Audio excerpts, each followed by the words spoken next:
¿Es Dios injusto? Hemos tocado este mismo tema, pero ¿en qué áreas hemos tocado la justicia de Dios? En la área en cuanto a por qué hay tantas guerras, por qué uno es más pobre que otro, por qué a otro le toca vivir de esta manera mientras que otros viven así relajadamente, por qué alguno nace con tantas enfermedades y problemas desde que nace, mientras que otros, sin que vayan a médico, siempre están sanos. Y así podemos decir, ¿por qué aquel todo lo que hace, lo que se imagina, lo que sueña, bastan unos cuantos pasos y le funciona? Y hay otros que, pucha, que les cuesta, tienen que andar de golpes por la vida. Y pierden y se levantan otra vez, intentan por otro lado y no les funciona. Y de pronto, sí, apuntan a una, les dura un mes, 6 meses la fortuna y otra vez se cae el negocio. Yo sé que muchos de los que han pasado por eso, incluidos nosotros, a veces hemos dicho al Señor, Señor, ¿por qué para algunos es tan fácil y para otros, pucha, ¿qué cuesta, Señor? ¿Por qué a algunos les cuesta tan poco seguirte? ¿Ha dicho usted alguna vez, Señor, ¿por qué a algunos les cuesta tanto? Parece que nacen con el carácter de ángel.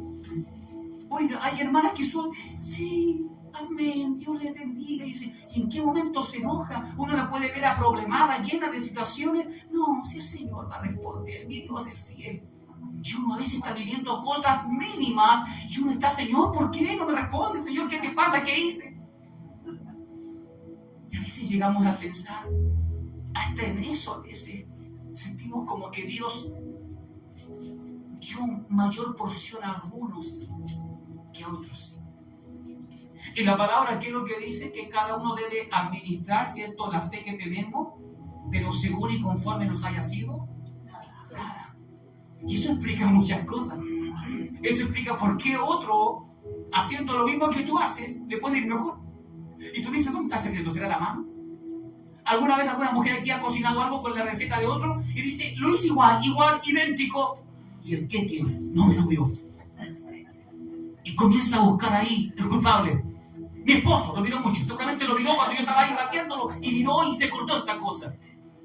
Pero hay personas que toman esa misma receta. Puede pasar quien sea por ahí, mirar hasta meter los dedos y nada le pasa a ese batido.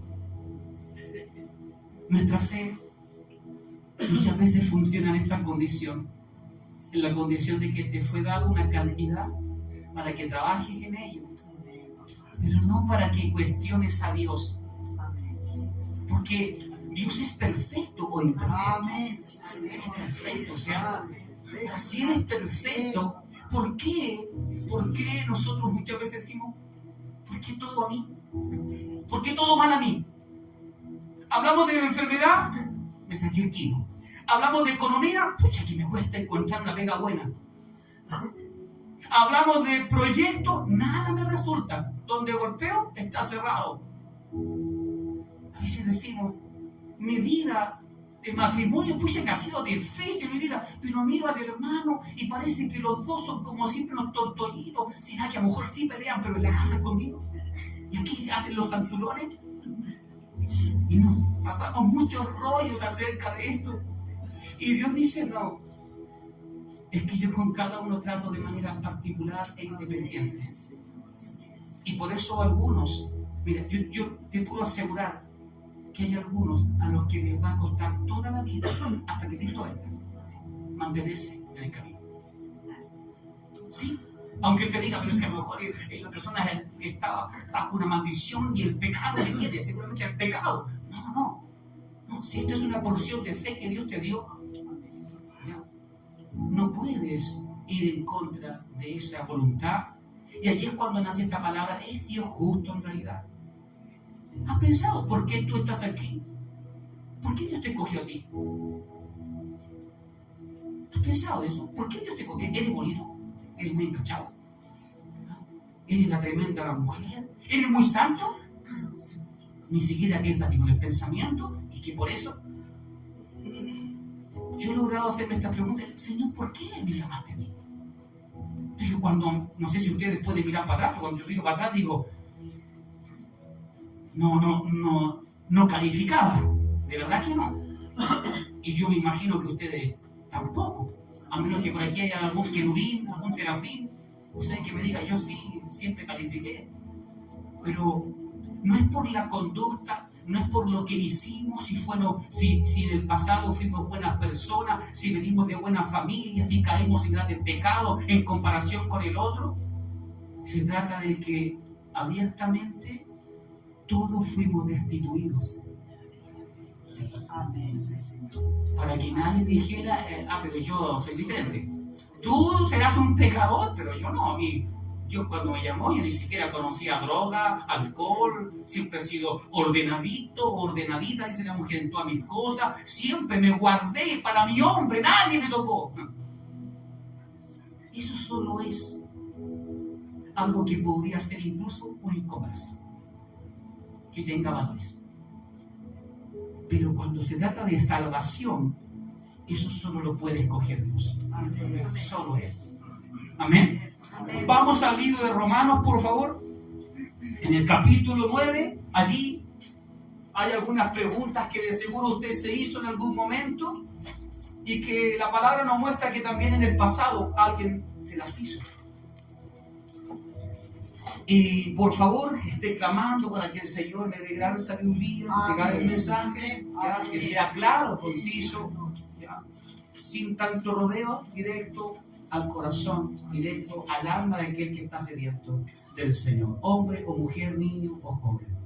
Entonces, en Romanos capítulo 9, verso 14, Romanos capítulo 9, verso 14, vamos a leer esta escritura.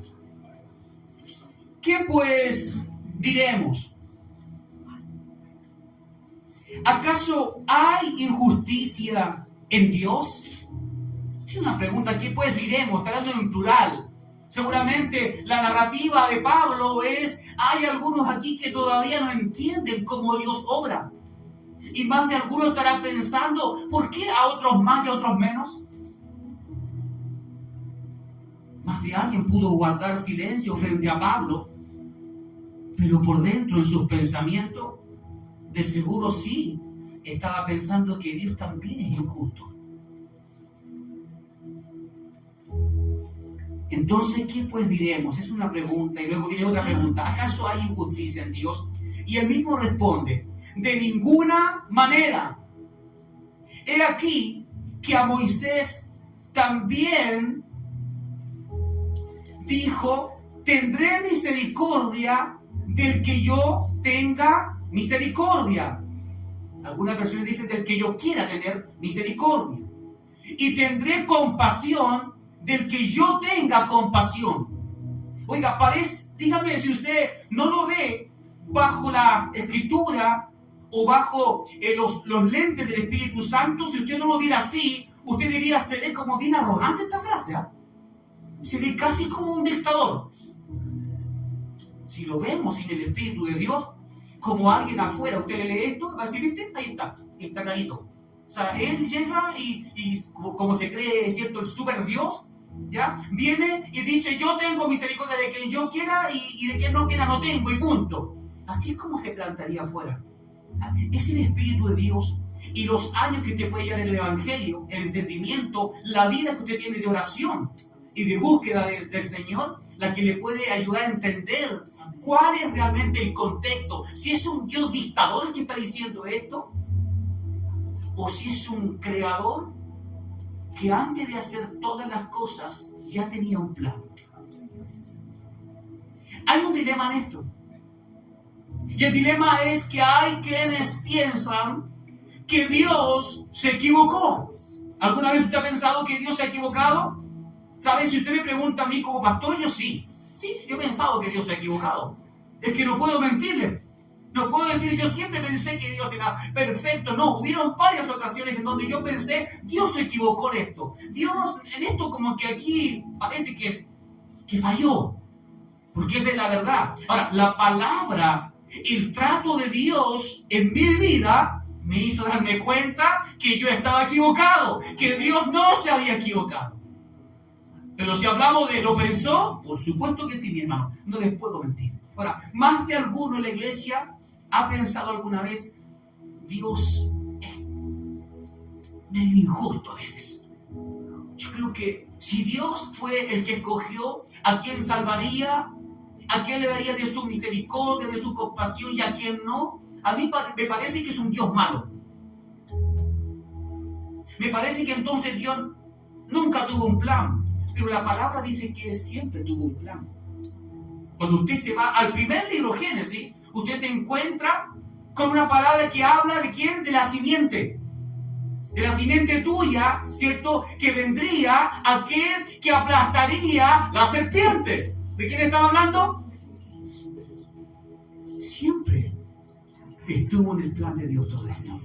No es que Dios se puso de alguna manera, como dicen por ahí, a salir del problema y comenzar a improvisar. Algunos de ustedes muchas veces han improvisado, se equivocó en algo, dijo, uy, me parece que no era así, ya, pero no importa, improvisemos. Los músicos siempre improvisamos. Cuando nos equivocamos en algo, tratamos de reorganizarnos, ¿cierto? Y así, y el que predica, si está predicando y se le va, intenta reorganizarse. Ahora, Cristo, Dios, su Espíritu Santo, nunca harán eso. Amén. ¿Y por qué no? Porque eso significa reconocer que lo hice mal, que me equivoqué, que no pensé en las consecuencias. ¿Habrá pensado Dios entonces en todo lo que sucedería antes de crearlo? ¿Qué cree usted? ¿O fue en el paso, viendo a ver cómo se comporta? ¿Qué cree usted? Si la palabra dice que Dios es el mismo de antes, el de hoy y el de siempre. Se dice que Él es el principio y el fin. Es decir, Él conoce desde allá hasta acá, todo el extremo, lo conoce. Es imposible que Dios, que conoce el comienzo y el término, se equivoque. Es imposible, ¿cierto? Usted se maneja en alguna área y usted dice, yo soy bueno en esto. Usted puede decir, ¿sabe qué? No, esto lo siento mucho, pero yo en esto yo me manejo. Lo que usted está haciendo va a terminar en esto y esto. Y yo puedo decir, no, usted está equivocado. Y después usted se va a reír y va a decir, no, se lo dije. Solo como ejemplo. Solo como ejemplo. Mi hermano Julio es gaffiter. Dentro de todas las cosas que hace, Shaquilla, ¿cierto? Es gaffiter. ¿Cierto? Pero estoy seguro de que si él me viera arreglando un teléfono, haciendo alguna cosa media extraña, él me diría, pastor, yo sé que usted tiene autoridad y todo, pero en este momento su autoridad no tiene nada que ver con los teléfonos. Y esto que está haciendo va a traer consecuencias. Puede haber una fuga de gas, puede haber una explosión. Pastor, no saque eso. Pero hermano Julio, saquémoslo. Si se ve que está malo. No lo saque. Y yo puedo decir, hermano Julio no tiene fe, parece. No tiene fe. Y saco esa piececita, no sé, un sensor, por ejemplo. Y digo si funciona igual. Mire, prendámoslo. ¿Ve, hermano Julio? Prendió. Y mi hermano Julio dice, bueno, al porfiado no hay que porfiar. Y después yo lo llamo, le digo, hermano Julio, necesito que venga rápido porque se está incendiando el teléfono. Nosotros nos podemos manejar en una área y podemos decir, esto es lo que va a ocurrir. Usted en su finanza es lo que usted sabe, perfectamente. Dios se maneja desde principio a fin. No hay ninguno de nosotros que pudiera pensar que Dios se va a equivocar o que está improvisando. Ahora, ¿por qué resulta injusto según el título? Porque entonces si Dios sabía todo, Él sabía lo que me iba a pasar. Él sabía lo que yo iba a sufrir. Él sabía lo que me iban a hacer. Esto trae conflicto. Algunos hasta pudo decir, entonces Él sabía que mi vida matrimonial iba a ir mal, entonces Él sabía que esa decisión por ese trabajo iba a fracasar y que de ahí me iba a costar mucho más porque era mi oportunidad y no la tomé bien. Sí, Dios lo sabía. Y te aseguro que Dios hizo algo al respecto. Te aseguro que Él te lo dijo. aseguro que usó algún instrumento para decirte, no te cases con esa mujer, hijo. Si fue tu mamá, si fue tu amigo, oye, no es por nada, amigo, pero ¿sabes qué? Yo la conozco. ¿Sabes qué? Saque los pies de ese plato, mejor amigo, saque. Y tú dijiste, no, yo le doy para adelante.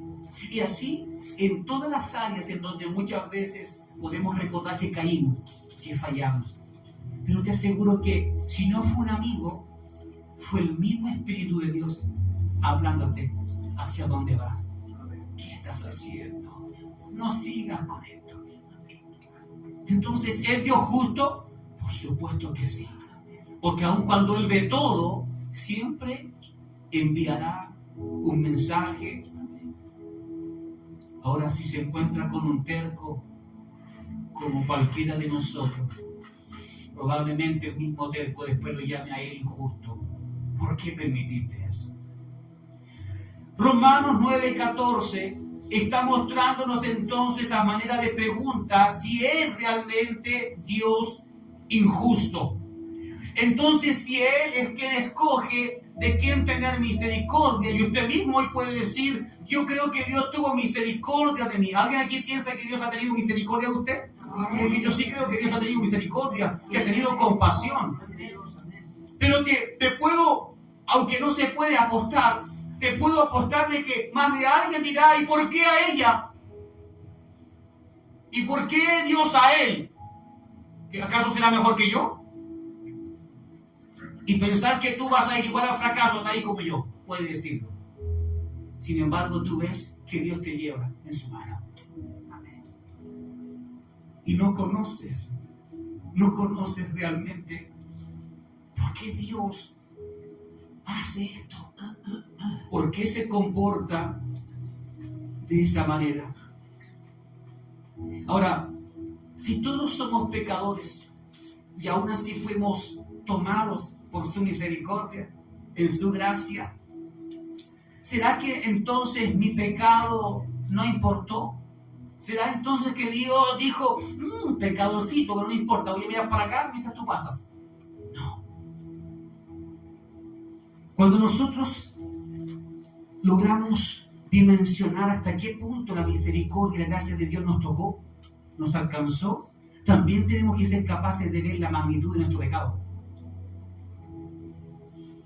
Porque si tú no conoces tu pecado, de lo que Dios te ha librado, es posible que nunca te arrepientas de aquí adentro.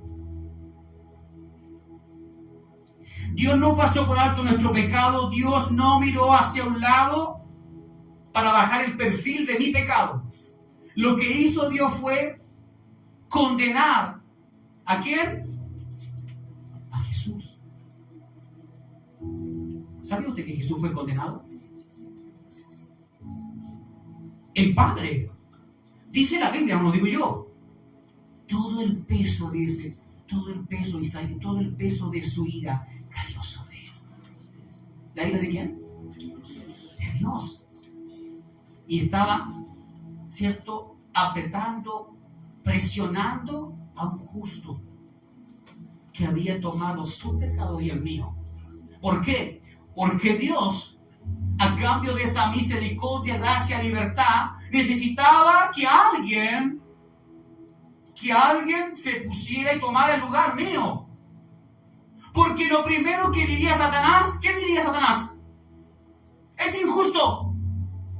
Tú dices que la única forma de llegar a ti es a través de arrepentimiento, de humillación. Sin embargo, todos los que están entrando al reino que tú estás llevando, ninguno de ellos se ha arrepentido y están cargando su propio pecado. Es injusto. Le diría a Dios, te estás contradiciendo. Y Dios, que se debe a su palabra, ¿qué es lo que hace? Dice, sí, alguien tiene que pagar por esto, para que la justicia de Dios siga prevaleciendo. Como alguien que no pasa el pecado como si fuera cualquier cosa. Porque eso, ¿sabe qué haría con Dios? Lo haría semejante a un hombre cualquiera como usted y como yo. Que según nuestra conciencia, según nuestro pensamiento, toleramos algunos pecados y los aceptamos y vivimos con ellos. Y decimos, no es tan malo. Nos haría pensar igual. Respecto a nuestro mismo pecado, viviríamos con el pecado casi como diciendo, no es tan malo, porque el pecado de aquel sí que es malo. Entonces Jesús no es hombre como nosotros, el Padre Dios no es como nosotros para arrepentirse, porque en Él no hay pecado y su palabra siempre estará vigente. Libro de Números, capítulo 14. Números, capítulo 14.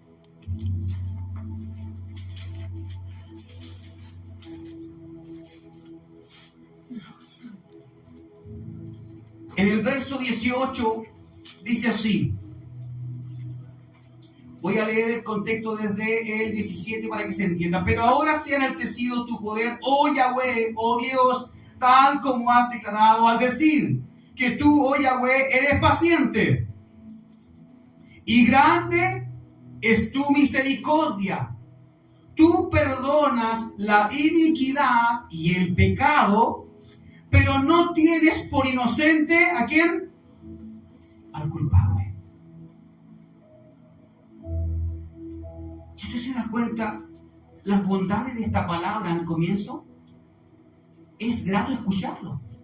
Dios es paciente, Dios es grande en misericordia. Wow, hasta aquí vamos bien, vamos excelente. ¿Qué Dios más grande tenemos? Tú perdonas la iniquidad, un Dios perdonador, y el pecado, es decir, cuando ya está consumado.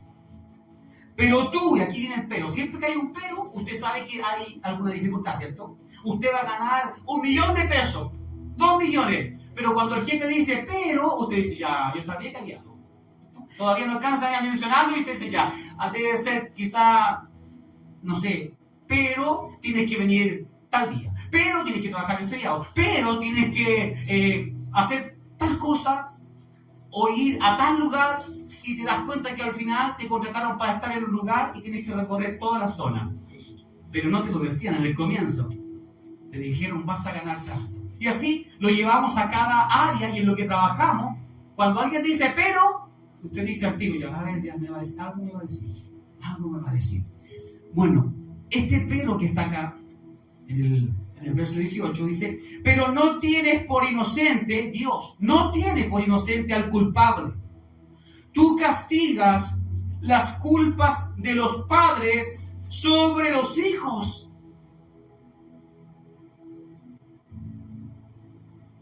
Castigas la culpa de los padres que hicieron lo malo. Porque habla de culpa. Y dice sobre los hijos, es decir, el pecado de los padres, ¿a dónde pasa?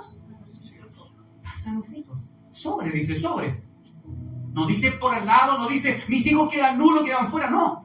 Por esta razón es que muchos dicen, oye, este hijo está haciendo lo mismo que el papá, pero si lo criamos distinto, lo criamos diferente, pero hay una tendencia a tomar ciertas características que muchos llegan a ver como las consecuencias de alguien que antes, más atrás, hizo lo incorrecto.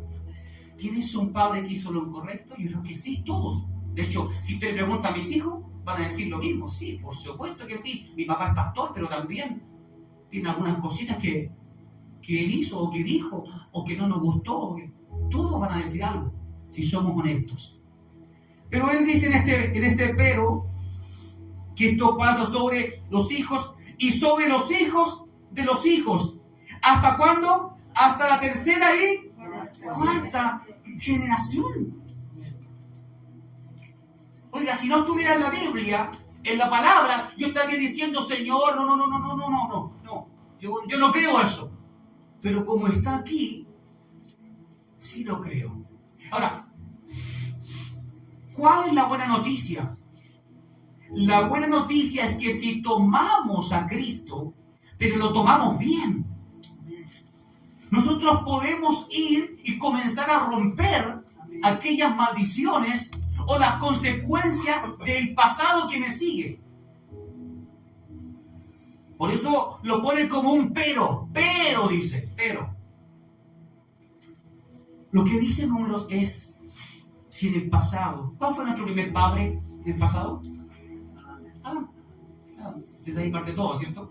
Es decir, si el pecado de Adán, de Eva, traspasó hasta la segunda, tercera y cuarta generación, usted sabe muy bien como yo, que en ese tiempo no había un Cristo. Por lo tanto, no estaba Jesús. No había ido a la cruz. No había quien ocupara el lugar. Más tarde entendieron ellos de que tal vez la manera de zafarse de esta maldición sería tomando animales y cargando sobre ellos el pecado. Mi pecado o el del pueblo. Pero se daban cuenta que tampoco funcionaba. Porque andaban unos cuantos días bien, unas cuantas semanas, y luego volvían otra vez cada uno a su maldad. Diciendo ya a fin de esta temporada, iremos otra vez y ofreceremos, ¿qué cosa? Sacrificio. Y tomaremos lo mejor, ¿cierto?, de lo que tenemos, lo que Dios nos haya dado, y eso lo ofreceremos para limpiar nuestra maldición. Y se hizo muchas veces, hasta cuando llegamos ahora al tiempo en donde vemos que solo había un sacrificio perfecto. ¿Y de quién estamos hablando? De Cristo. Es decir, no se puede cortar la maldición a menos que yo me agarre fuerte de este Cristo. Pero si tomándome fuerte de este Cristo, sigo viviendo una doble vida, entonces yo no estoy bajo esa bendición. Porque la bendición es para el que se esconde debajo de su mano. No para aquel que quiere vivir lejos de su mano, pero con la bendición de Él. Cuando vamos al libro de Juan, al capítulo 10, Juan 10, en el verso 26, sin olvidar que estamos hablando de si Dios es justo. Juan capítulo 10, verso 26, dice así: pero ustedes no creen, porque no son de mis ovejas. ¿Quién está hablando? Jesús. Jesús está diciéndole a un pueblo, a una multitud, entre algunos que allí vocereaban por Él y que lo amaban y que lo seguían con gratitud, pero también había muchos allí que estaban en el mismo grupo y Jesús los mira, ¿cierto?, a ellos. Y si tomamos el verso 25, antes de pasar a este que les he mencionado, dice así: Jesús contestó diciendo, se los he manifestado, pero ustedes no creen las obras que yo hago en el nombre de mi Padre. Nosotros hacemos las obras en nombre de ¿quién? De Cristo Jesús. Él las hacía en nombre del Padre. Ellas testifican, es decir, dan un testimonio acerca de mí. Y ahí está el 26. Pero ustedes no creen, porque no son de mis ovejas. Y esto ya me sacudió por completo. Porque aquí me encuentro con la justicia de Dios. A veces pensamos, todo el mundo va a venir a Cristo. Basta con que la iglesia vaya y predique nomás y van a empezar a venir, pero no. Según lo que Cristo dijo, y según lo que el Padre dijo, que amó al mundo y entregó a su único Hijo unigénito para que todo aquel que en Él crea. Quiero entregarle a usted una palabra. Dios ya sabe quiénes creerán y quiénes no. Aunque usted se rompa el lomo intentando predicarle a alguien y casi por la fuerza traerlo a la iglesia, Dios perfectamente puede decirle, deja de hacer eso. ¿Por qué? Porque Jesús ha establecido en este verso que hay quienes no creerán nunca. ¿Cuándo? Dice, pero ustedes no creen porque no son de mis ovejas. Oiga, usted tiene que orar a Dios para decirle, Señor, ayúdame a seguir creyendo en ti, pero como si yo soy o fuera de tus ovejas. No quiero encontrarme con la sorpresa de que creí, pero nunca fui tu oveja. ¿Por qué? Porque creía a lo que veía, pero cuando me hablaban de fe, yo no creía. La oveja real que le pertenece al pastor cree cuando no ve nada. Esa es la gran diferencia. Solo le basta sentir el perfume y sabe que su pastor está cerca y se siente segura y tranquila. Solo le basta mirar a la distancia y ve que ahí está su pastor entre muchas ovejas y se queda tranquila y sigue comiendo, sigue pastando. La oveja que no es de Cristo, que no es de Dios, siempre estará huyendo porque no tiene una identidad. Porque no tienen un sentido de paternidad como un hijo tiene con un padre. Si hablamos de justicia, usted debe saber esto. Dios creó personas que hasta podrían ser nuestra familia, que a ellos no les ha sido dado el creer en Él. Y no hablo de creer que creo en Jesús, porque usted a quien le pregunte de su familia, le va a decir, sí, yo creo que Jesús existió. Sí, yo lo creo. Pero de ahí a que yo siga tu camino, eso no. ¿Tengo respeto por Dios? Sí, tengo respeto. Yo respeto a Dios. Yo respeto a tu Dios. Sí, lo respeto. Pero de ahí a que yo me vuelva un creyente, un seguidor de Cristo, no. Te agradezco, pero no. Esto es lo que Cristo está diciendo. Hay ovejas que no son mías y que nunca vendrán a mí. Y a veces esto resulta doloroso, porque yo sé que usted quisiera lo mismo que yo, que todos fueran ovejas. Tú miras y miras a tus hermanos, a tu familia, a tus hijos, y tú dices, mira a la esposa mira al esposo, y a veces lo ve tan lejano, tan perdido, sin búsqueda de Dios, y quisiera que todos fueran ovejas. De hecho, cuando salimos a predicar, nuestra idea es que ojalá que vamos a un lugar donde haya muchas ovejas, y nos damos cuenta de que no, que están en el pasto. ¿Recuerdan el patio comunal? Están en el pasto, pero no todos son ovejas. Esto pareciera injusto. Y no soy yo el que dice esto. Es Dios.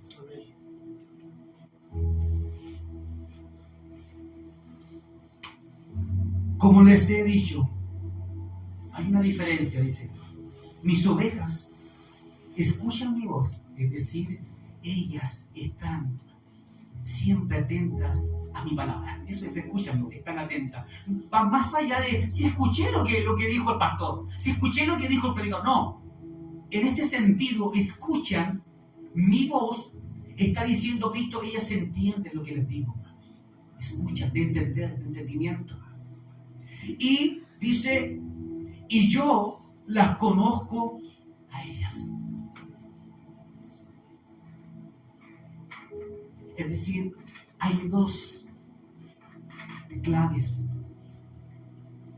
Y es lo mismo que tú muchas veces has exigido en tu matrimonio, ¿no? Que sea mutuo. Sí, pues, yo te amo. ¿Tú quieres que te ame? Sí, yo estoy dispuesto. Pero también quiero lo mismo para acá. Porque tú me pides que te ame y todo eso, pero yo no veo tu amor, yo no escucho una palabra tuya diciéndome te amo. Esto es mutuo. Jesús dice, aquí está la diferencia entre el amor humano, racional del hombre, entre la búsqueda del hombre racional y aquel que es oveja. El que es oveja es atraído por la palabra de Dios. La escucha, la lleva a su corazón y si la palabra es fuerte le duele. No es insensible. El que es oveja de Cristo dice que también Cristo lo conoce. Mas ¿qué dirá en el último momento a muchos? Apartaos de mí, hacedores de maldad, yo os no conozco. Las ovejas que entrarán son las que Él conoce. Jesús lo dice. Ellas conocen mi voz. Me siguen. Yo les conozco a ellas. ¿Crees que Dios te conoce? Buena pregunta, ¿cierto? Dios podría asegurar hoy, Dios podría asegurar que tú hoy vas a tomar esta palabra y vas a hacer cambios en tu vida. Dios podría decir, sí, estoy seguro. Porque la conozco, porque lo conozco, sé que lo va a hacer, sé que esta palabra no será una palabra que pasó por su mente, no, la llevará a su vida, hará un cambio en su casa, en su familia. ¿Te conoce Dios tanto como para asegurar eso? ¿O Dios te conoce tanto como para decir, hoy será un domingo más? Escucharás la palabra, comerás del pasto, pero no eres de mis ovejas. Qué terrible vivir una vida, años en el Evangelio, y terminas dándote cuenta de que nunca fuiste su oveja. Por eso siempre comía del pasto, pero estaba mirando el pasto de allá, pensando, ese se ve más verde. Dios también te da a comer pasto que a veces está más agrio. Porque esa es su palabra. Su palabra no siempre viene a endulzarte la vida, ¿no? Si te supiera cuántas veces a mí la palabra me ha quebrado, me ha hecho sentir peor de cómo ya me sentía. Y digo, Señor, dura es tu palabra. Pero la oveja que es de Él comerá de lo que su pastor le dé. Sabe que provocará amargura en algún momento, pero también hay un pasto, hay una hierba que tú encuentras que sirve para sanarte de las heridas, y los animales la comen para después vomitar y se sanan de su intestino. Mira cómo la sabiduría de la misma naturaleza nos enseña. ¿Se ha fijado que los perros cuando están enfermos comen pasto? ¿Qué están buscando? Están buscando que algo suceda adentro de su estómago, y luego eso mismo les hace botar todo, y después usted lo ve que andan como si nada otra vez. ¿Eres oveja de Jesús? Soy una oveja de Jesús, porque yo quiero encontrarme con Él y que me diga, Mauricio, ven, te conozco. ¿Se imagina? ¿Y tú quién eres? ¿Cómo quién soy? Tu siervo, el pastor Mauricio. Que no te conozco. Y me comience a mostrar, a ilustrar toda mi maldad. Años sirviéndole y Él mostrándome detalle a detalle que no fui su oveja, que solo fui a comer pasto, pero que nunca obedecí. Y Dios quisiera que todos los que venimos a Él a comer del pasto que nos da el pastor, estemos con Él hasta el final. Que cuando el pastor camina, las ovejas inmediatamente se mueven, lo siguen. Ayer vi un reportaje en televisión. ¿Cómo hace? ¿Sabe que eran miles, no cientos, miles de ovejas en la Patagonia? Y un hombre iba ahí y el que lo entrevistaba le dice, ¿y cómo hace usted para guiar tantas ovejas? Porque no creo que los perros hagan todo el trabajo. Y le dice, mire, cuando yo voy en mi caballo, ¿sí? ¿Ya? Yo le hago así. Y dice una demostración, yo le hago así. Y ellas saben que tienen que doblar. ¿Cuántas veces Dios ha hecho mucho más que eso? Y ha seguido de largo, no ha doblado. Y si yo le hago así, ellas saben que yo voy hacia ese lado. Y a veces hago... Y ellas saben que hay que pararse y empiezan a detenerse. La naturaleza es más obediente que nosotros. Si tú llevas ese ejemplo a tu vida, yo creo que Dios te ha dado más de un silbido para corregirte. Yo creo que Dios no se ha movido un poco, se ha levantado del trono para que no vayas al precipicio. Ha hecho mucho más. Si este es Cristo, diciendo, mis ovejas escuchan mi voz y yo las conozco y ellas me siguen. Verso 28, y yo les doy vida eterna, jamás perecerán y nadie las arrebatará de mi mano. Oiga, cuando usted entiende la profundidad de este último verso, nadie va a arrebatar de la mano de Dios lo que es de Él. Mira, por eso tienes que tener una firmeza hoy y entender esta palabra. Porque si tú sales de aquí pensando, ¿seré oveja o no seré oveja realmente? Significa que entonces el enemigo sí puede tomarte, sí puede arrebatarte. Lo puede hacer.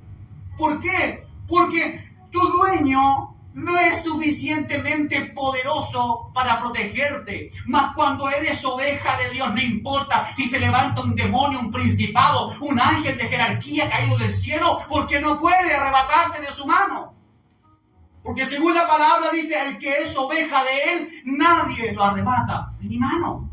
Cristo hablando.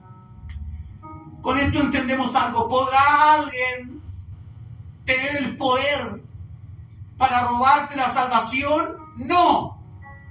Nadie tiene el poder para quitarte la salvación. No lo tiene. ¿Por qué? Cristo dijo, los que son mis ovejas, nadie los arrebata de mi mano. Y sé que esto va a tener una contienda tremenda quizás en nuestra mente. Señor, entonces yo no puedo decir, soy salvo, así que estoy salvado, ahora estoy listo porque voy a la iglesia. No puedes decirlo. Porque la permanencia es la que te dice si eres o no eres. ¿Cuántos son los que empezaron tiempo atrás en muchas iglesias y están dentro hoy? No, la mayoría están fuera.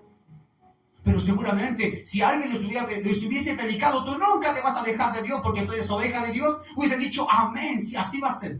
Y hoy no lo son. ¿Quién es el que sabe si eres oveja o no? Es Dios. Nosotros podemos asimilar esta palabra y podemos incluso soñar y decir, yo creo que soy oveja. Mire, si usted es bueno con usted mismo, si usted es bueno y misericordioso con usted mismo o usted misma, si es mujer, usted va a decir, yo creo que soy oveja. Si de repente hago cosas malitas, pero no, así igual soy su oveja. Ese es su criterio. El criterio de Dios es, mis ovejas, las que son mías, escuchan mi voz y me siguen. Amén. Me siguen. ¿Estamos siguiendo a Cristo realmente? ¿Estamos solo comiendo el pasto? ¿Comemos un poco de pasto de lo que Él nos da y de pronto comemos pasto del vecino?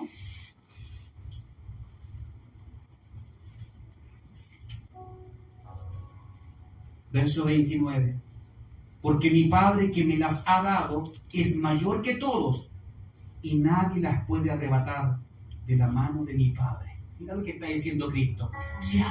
Lo que Cristo está diciendo, si alguien tiene duda acerca de mí como el Hijo de Dios, como el buen pastor, les quiero dar una segunda seguridad. Y es que mi Padre está para custodiar y cuidar todo lo que Él mismo me ha dado. Por lo tanto, si alguien duda de mí, yo les digo, mi Padre, que es más grande que yo, mayor que yo, dice, Él se ocupará de que nadie arrebate lo que Él me ha dado. Es hermoso, ¿sabes? Cuando yo veo esto y digo, Señora, así de seguro nos tiene. O sea, ¿cuánto vale un seguro para el auto, para la moto? ¿Y eso evita que choques, que te mates o que te maten? No.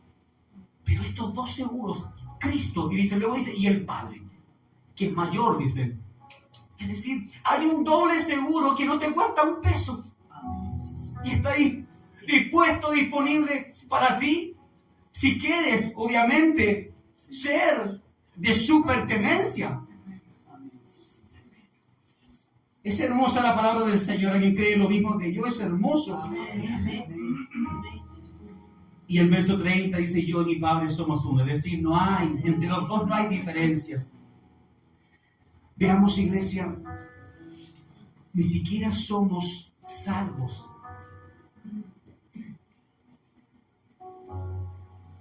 porque creímos. ¿Sabía usted eso? A ver, si yo creo, si yo creo, ¿soy salvo? No, es que hay muchos que creen y no son salvos. Según esto, Juan está diciendo que desde antes Él ya tiene sus ovejas. Él fue el que creó, el que hizo estas ovejas, el que las marcó. Por lo tanto, usted, si ya era oveja del Señor, ¿sabe qué? Lo que fuera que pasara y que hiciera el diablo con usted, no iba a impedir que usted conociera a Cristo. Si en su mente usted dice, pero es que hay cosas que pueden pasar, que sí pueden impedir, es que si tú eres oveja de Él, no.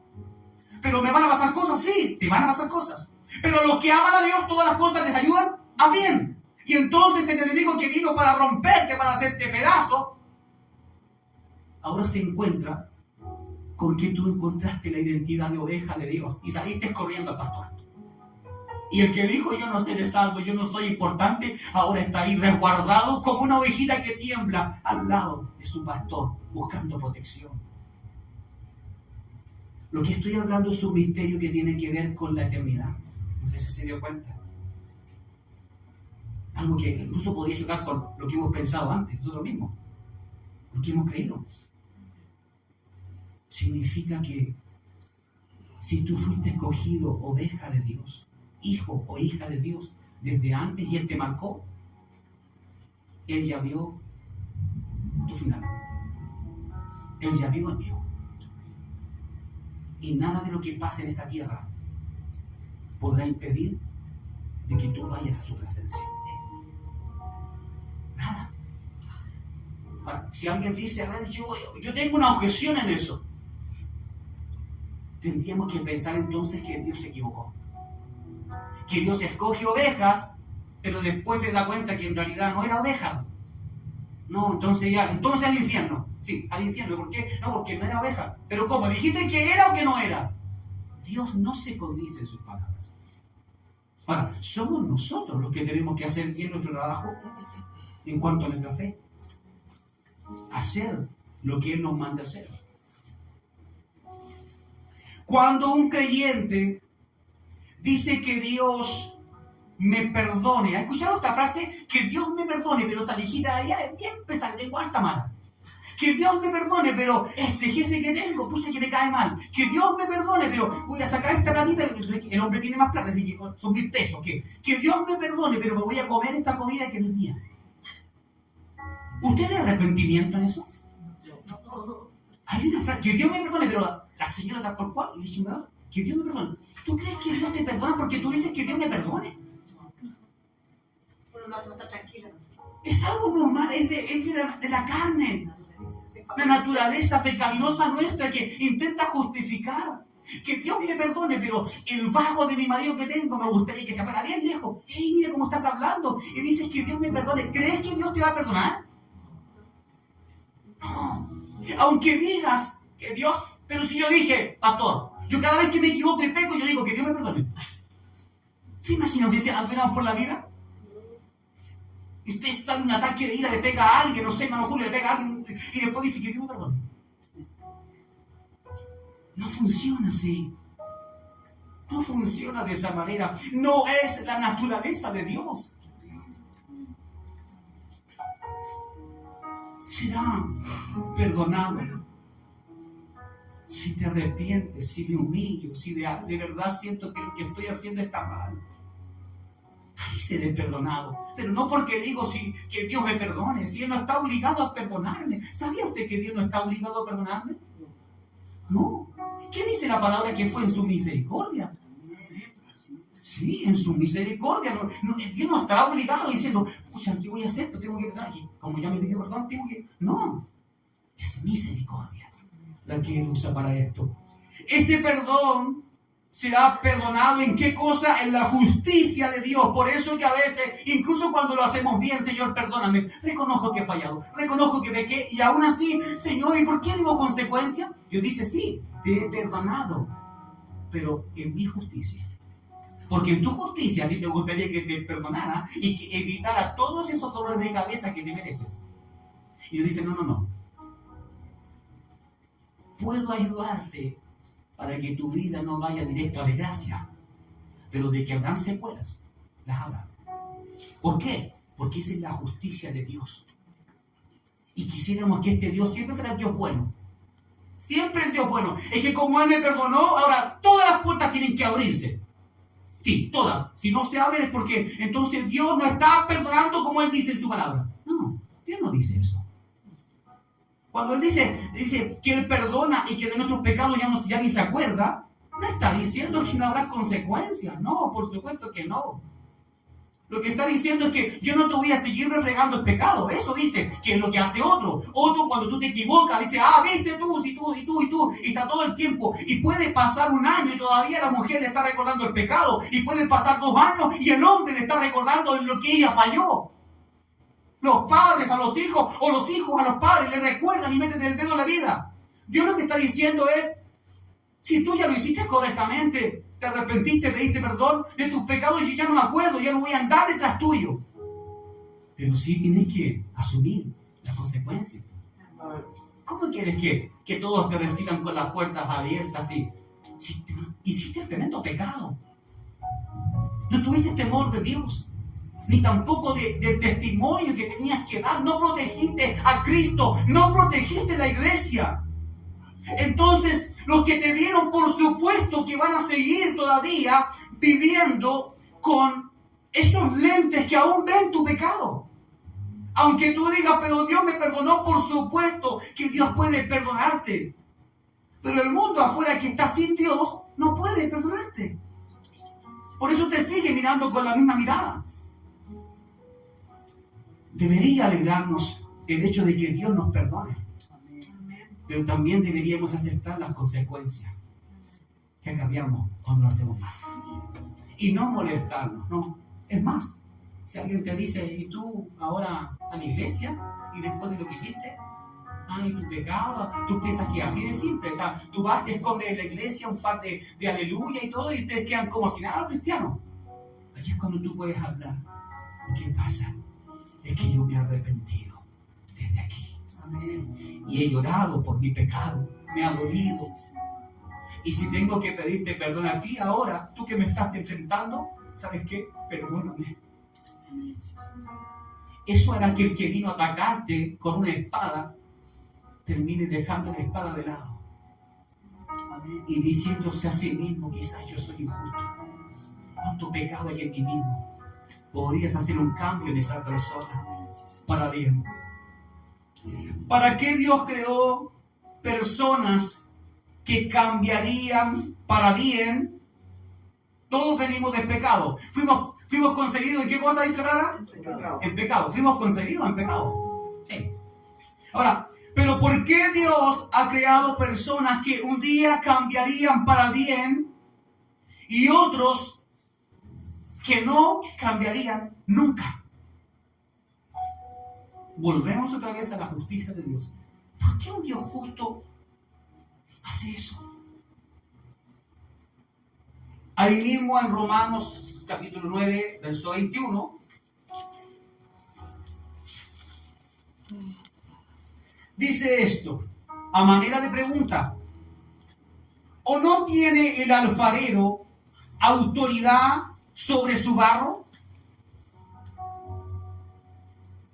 para hacer vasos de la misma masa o el mismo barro, unos para honra y otros para deshonra? ¿No tiene autoridad el Creador que creó todo lo que usted puede ver, cierto, desde años atrás, para hacer al malo y también para hacer al bueno? Nosotros quisiéramos, bajo nuestra perspectiva, de que ojalá el mal fuera extirpado y que no existiera. ¿O no? ¿No quisiera usted eso? Porque si el mal no hubiera existido, usted nunca hubiese vivido las cosas fuertes que vivió. Usted no hubiese llorado. Y a veces esa es nuestra oración: Señor, aparta, Señor, retira el mal de este mundo. No, necesitamos el mal en este mundo. ¿Sabe por qué lo necesitamos? Porque cuando el mal se mueve, abunda, ¿qué cosa? La gracia del Señor. Los matices entre el bien y el mal se pueden distinguir cuando están los dos funcionando. Cuando usted tiene que elegir entre hacer lo correcto o hacer lo incorrecto, usted tiene dos matices ahí y tiene que elegir uno. Por eso el mal persiste. No es que Dios se ha debilitado en su poder. Por eso existen tantos hombres y mujeres malos desde adentro que usted dice, ¿cómo puede haber gente tan mala? Sí, pero ¿quién creó esa gente? Dios. Dios permitió que en la cadena de los seres humanos fueran saliendo algunos vasos y multiplicándose en esencia para bien y otros para mal. Si es que esto parece, entonces Dios es el causante de todo lo que pasó en mi vida. Sí, Él. ¿Y por qué? ¿Por qué Dios lo hizo? Porque Él tiene autoridad sobre el barro, en lo que Él crea. Ahora, ojo con esto. Dice que de la misma masa creó vasos para honra. Entienda esto, por favor, que no se le vaya. De la misma masa. Lo que Dios está diciendo, jamás te jactes de ser mejor que otro. Porque tú vienes de la misma masa. Solo que yo quise hacer una diferencia y escogerte para usos de honra. Pero no vengas a levantarte mucho. No vengas a creer que eres mejor que el otro vaso. No. Porque si yo quito mi gracia de ti, tú eres un vaso insignificante, igual que el otro. Esta es la tendencia del cristiano muchas veces. Mirar el vaso, ese vaso está sucio. No sé, vemos a un homosexual, ¡guau, qué asco! Vemos a mucha gente que no califica y ¡guau, qué asco! Gracias, Señor, porque yo soy diferente. Y si yo te dijera, a ver, ¿qué tan diferente? Quiero decirte que te hice de la misma masa. Si yo quito de ti mi gracia, mi misericordia, mis favores, mis virtudes, ¿sabes en qué te conviertes? En eso que tú estás mirando, de lo cual te estás burlando, o estás incluso atacando. En eso te conviertes. Por lo tanto, si Dios ha creado tanto lo bueno como lo malo, el vaso de honra y el de deshonra, nosotros solo podemos estar agradecidos del Señor, siempre agradecidos, pero sin olvidar que venimos de la misma masa. Amén. Mire, Mauricio, sin Cristo, es una porquería de persona. Que usted, con todo el conocimiento que tiene de Dios ahora, usted no debería estar cerca de mí. Reconozco mi naturaleza. Reconozco la masa. ¿Y por qué Dios lo permite así? Para que el vaso nunca se gloríe de sí mismo. Amén. Para que el vaso siempre sepa que no soy yo el hermoso, sino el contenido que el Creador puso dentro de mí. Esto nos puede ayudar a tener una relación mejor con aquellos que se equivocan, que lo hacen mal. Y que usted puede verlo justamente y decir, yo creo que aquí ya no hay solución, ¿sí? Puedes que seas asertivo cuando digas, aquí ya no hay solución. Pero aún así, debería notarse en ti, en tus palabras, la misericordia, hasta cuando lo dices. Porque eres un vaso de honra. En ti lo que debería haber no es arrogancia, jactancia. Debería haber, ¿qué cosa? Compasión, amor, misericordia. Eso. Aunque el que está al lado sea lo peor de lo peor. Y Dios nos lleva a esta medida. La medida, cuando Dios te dice, debes perdonar al que te maldice, ¿sabes? Te está llevando al máximo, al límite. Si logras eso, todo lo demás se te volverá tan fácil y habrá más misericordia en ti. Eso es lo que dice el verso 21, familia. Dios tiene autoridad para hacer lo que Él ha hecho. Los trabajadores que fueron contratados y lo conversábamos en casa de Ángel hace poquito, ellos lo van a recordar ahora. Y en la última cita, Mateo 20, la última cita ya, este mensaje se estaría cerrando para luego dejarlo en nuestro corazón y seguir en nuestro hogar pensando, meditando en estas palabras. El capítulo 20 de Mateo y el verso 9 dice así: se presentaron los de las 5 de la tarde y recibió cada uno un denario. Al presentarse los primeros pensaban que recibirían más, pero cada uno de ellos recibió también un denario. Cuando lo recibieron empezaron a murmurar contra el dueño del campo, diciendo: estos últimos trabajaron una sola hora, pero les pagaste igual que a nosotros, que soportamos el peso y el calor del día.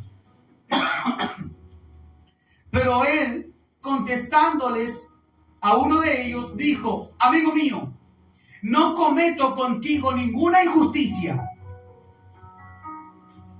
¿No hiciste acuerdo conmigo por un denario? ¿No fue eso lo que conversamos? Toma lo que es tuyo y vete, porque yo deseo dar a este último lo mismo que a ti.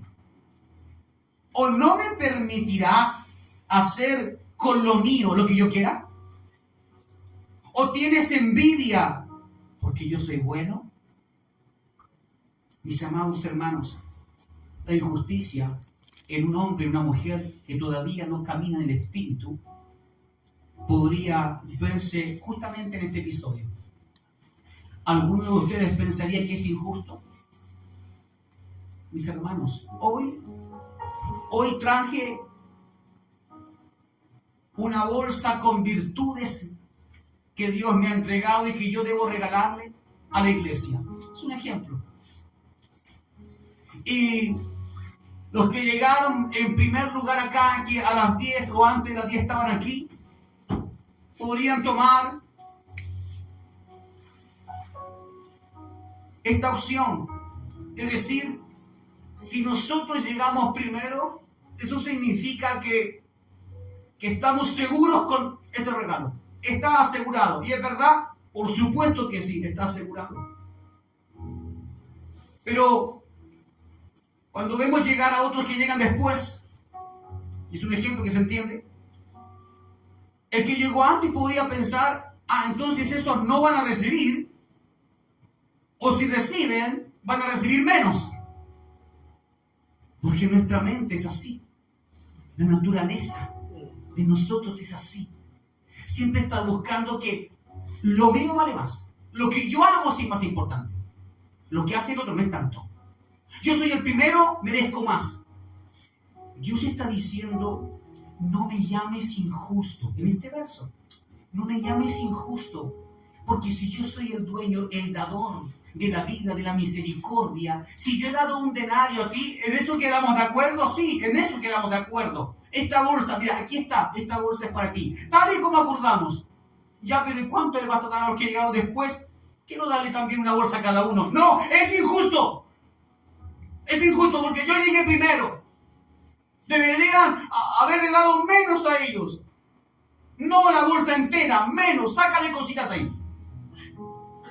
O, de lo contrario, para que sea justo, a mí me das 2 bolsas. Y ellos sí que se queden con una. El hombre y la mujer que no está en Cristo bien cimentado puede llegar a pensar así. Porque entiende que lo justo o lo injusto lo pone a la medida de lo que su criterio y su conciencia le está diciendo. Pero la conciencia del ser humano sabe que está tan perturbada. Yo quisiera que usted pueda mirar con otros ojos. Que no estemos contando quién llegará después, quién llegó primero en el sentido de la salvación. Ahora no vamos a la salvación.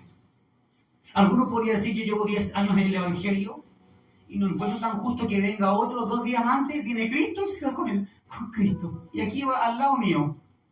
Y pasó toda su vida, pero de fiesta en fiesta. Es más, cuántas veces se rió de mí, se burló, me dijo, Canuto. Y ahora el patudo está al lado mío, está en el reino. Puede parecer injusto. Lo primero que Dios te diría, ¿y qué si yo quiero darle lo mismo que a ti? ¿Y qué si yo quiero tener misericordia? A eso se refiere cuando dice, yo tengo misericordia de quien quiero tener misericordia. Yo tengo compasión de quien quiero tener compasión. Este trabajo de elección de quienes entran al reino y quienes no, es algo que le pertenece únicamente a Dios, no a nosotros. Es decir, ni siquiera es por mérito. No es por mérito.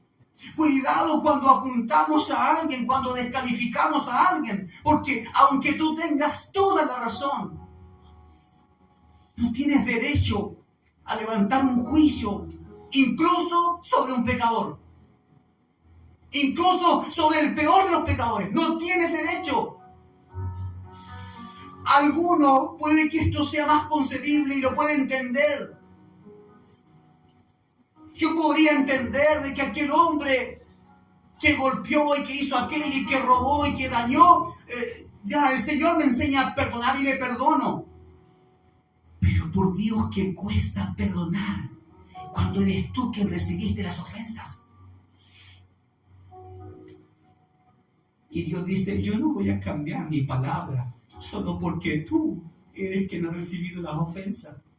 Yo no puedo cambiar eso. Yo no puedo alterar mi corazón, mi misericordia, mi gracia, solo porque tú viviste estos golpes. Yo debo actuar conforme a mi misericordia. Y en cuanto a eso, es como Dios dictamina en lo que hará. ¿Qué hace Dios con esto? Dios te está diciendo, si yo ya te sané, es verdad, aquel hombre o aquella mujer te ha dañado, te ha golpeado, ha hecho pedazos tu vida. Pero ¿sabes qué? Yo he visto a ese hombre o a esa mujer y es de mis ovejas. ¿Sabes qué gran sorpresa es para ti? Saber que tu enemigo también es oveja. Yo le puedo asegurar a usted de que muchas personas a ti te consideraban un enemigo. Porque sin Cristo también hiciste cosas que no debías hacer. Y más de alguien pensó, ese como cristiano, no, yo creo que no, ahí sí no califica, yo creo que no. Y hoy en día tienen que quedarse callados viendo lo que Dios ha hecho contigo. La transformación. En cuanto al dolor que cada uno vive en estas tragedias, Dios puede decirte, ¿por qué insistes en guardar rencor? Si yo ya te he aliviado del dolor. Si yo ya he puesto paz en ti, si te he dado dirección y eternidad, ¿por qué insistes en eso? Hay algunos que tienen un mal. ¿Y sabes a qué me refiero con esto? Que cada cierto tiempo les gusta abrir sus propias heridas. Abren sus propias heridas para recordar lo que sintieron. Para otra vez pensar en el dolor y cómo fue. Esto es similar a hacerse un corte y cuando sientes que ya se está cicatrizando, rompes otra vez la costra y le empiezas a mostrar, mira, aquí fue donde me corté, pues mira, todavía me queda sangre, todavía. Y se cicatriza y después de cierto tiempo vuelve, mira, todavía no se me pasa. No, sí, pero si estás bien, no, si no estoy tan bien, no estoy tan bien. Mira, si todavía está ahí. Hay quienes disfrutan rompiendo sus propias heridas para que alguien venga, quizás buscando compasión, quizás buscando que alguien te diga pobrecito, o quizás que alguien te diga, no, si tú tienes que orar, tienes que igual pedirle a Dios que Dios haga esto y que Dios castigue y que Dios te vengue. No, las heridas que Dios permite son heridas que tú tienes que ver en todo su proceso de sanidad. Y cada vez que se va secando la herida, tienes que decir gracias, Señor. Gracias, Señor. Gracias, Señor. No saques las costras de tus heridas, aunque te hayan dañado. Deja que eso cicatrice. Ahora, cuando tengas la marca, usa esa marca para decir cuán grande es el poder de Dios que te sanó. Amén. Cierre sus ojos, por favor, para que juntos oremos. Amén. Comience usted a orar, a tener su propia relación con el Señor y a decirle, Señor, creo que lo que yo consideraba justo estaba equivocado. Si tú eres el que escogió que habrían pasos de honra y de deshonra,